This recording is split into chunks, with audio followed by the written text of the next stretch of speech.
Scott Hall is one of the greatest wrestlers of all time and someone who will go down in history for making a major mark on the wrestling business, whether it was his original run in WWE or helping shake up the industry by joining WCW and forming NWA. The bad guy knew how to make an impact. He was the big man who knew how to work, whether it's dominating smaller opponents, and we thought we'd put together a compilation of his 10 best matches, starting off with number 10, Razor Ramon and Ric Flair versus Mr. Perfect and Randy Savage from 1992 Survivor Series.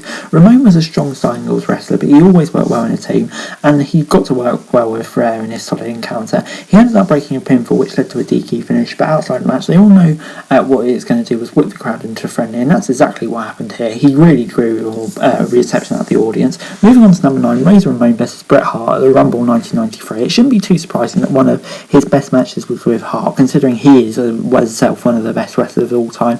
It allowed him to bump and sell perfectly, which helped him throughout. This was all about Hart looking to cut down the bigger man in any way possible. It allowed Bret to put on a clinic in terms of ability, and Razor just fries them, putting him over. Moving on to number 8, Hall, Nash and Six versus Green, Flair and Piper.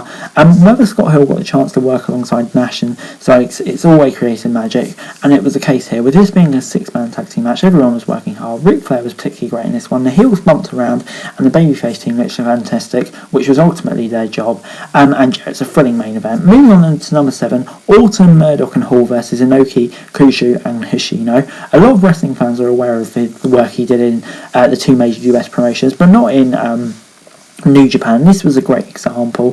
Via some cheating and some just all-round special professional wrestling, his team managed to pick up the win in this one. Moving on then to number 6, Razor Ramon versus Rick Martel from an episode of Raw. Back when WWE took the Intercontinental Championship seriously, these two put on a clinic. They worked tremendous psychology with this one, with Martel working to get his bigger opponent down. He fought back, winning as a babyface, with both men working brilliantly with their chemistry, and definitely an underrated match. Moving on then to number 5, NWA versus WCW. War game matches always had the chance of being a hit, simply due to the drama and throwing the NWA and the possibility of Sting drawing, and this was certainly one of those. Scott Hall started this one, which meant he had the most time in the ring, making a real impact. He looked great throughout, and there's a mid-match angle that he's involved in with Sting, and that was just a really great angle too. Moving on to number 4, and that's Hall, Nash and Hogan against Luger, Sting and Savage. Because this is the night the NWA officially formed, a lot of fans forget about the matches. However, it was a great match themselves. Hulk Hogan rocked up at the end to shock the world, and the match was no contest, but prior to the work was strong, going back and forth, and creating a really solid match.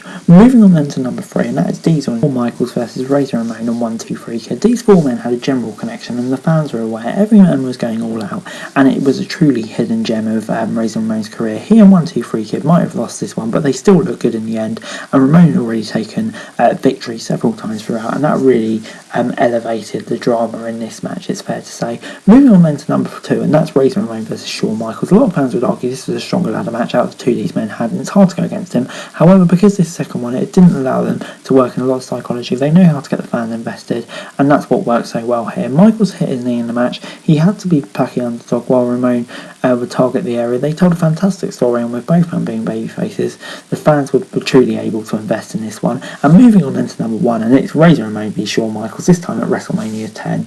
I'd say it probably had a slight edge of those SummerSlam counts, partly because it's more famous. This one is the more talked about, and it's technically the first ladder match, and the dynamic between the two is simply perfect. Razor was physically dominant, while HBK was just such a great seller. The excellent psychology did well in utilising the weapons to put on a historic match. But anyway guys, that's it for the video. Thanks very much for watching. Remember to like, share, subscribe, and lots of comments down below. Follow us to the link description for daily wrestling news, and subscribe to my channel on the screen right now, that'd be greatly appreciated. Thanks very much for watching.